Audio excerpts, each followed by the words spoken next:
Now, COVID-19 1 year later, heartache, heroes, and hope. Over the past year, COVID-19 has taught us that frontline heroes come in many forms. From doctors and nurses to hospital staff, EMS workers, and lab techs, each day they put their own health and safety at risk to care for others. This definitely puts into perspective why we do what we do. 12 News reporter Kim Kalunian spoke to two local medical workers who say working on the front lines during these last 12 months has changed their lives. Kim joins us now live in studio with their stories. Kim? Well, Shannon and Mike, we're all likely feeling a little bit of COVID fatigue right now, but for our healthcare workers, there's no reprieve from the virus that's now been dominating the headlines and our lives for a year.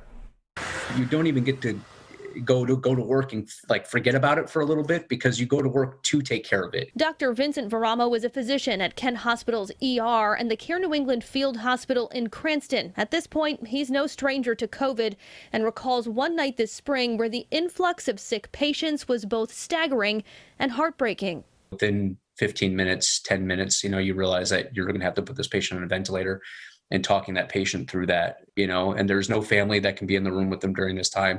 After that was just the beginning of the shift. And then after that, seeing several more people during the course of that shift, that was a particularly rough day. While Varamo was out front seeing patients, We were definitely front lines, but in the background. Carrie Kempke is working behind the scenes to determine which patients have the virus. She's the lab manager at Westerly Hospital, and in her 22 years in the field, she's never seen anything like this. This definitely puts into perspective why we do what we do.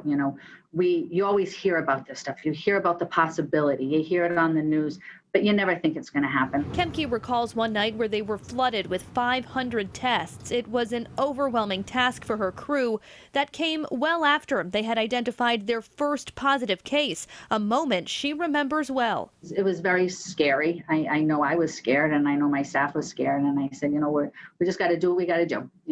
This is what we do, and we're gonna be okay. Fear, Kempke says, is something she tries to keep out of her mind. But Varamo says it's important for people to remember healthcare workers are humans too. It is mentally draining, but trying to get through this together is essentially what some of us, we go to work, and that's one of the things we look for the most is that camaraderie, because you feel like after you can go through a lot of this, you can feel like you can take care of anything after this point. And Kempke shared some good news when we spoke, saying earlier this month they had their first day in a long time where they identified no positive cases. She says it's not a sign that we're out of the woods just yet, but it was still a cause for celebration in her lab. I'm Kim Kalunian, 12 News.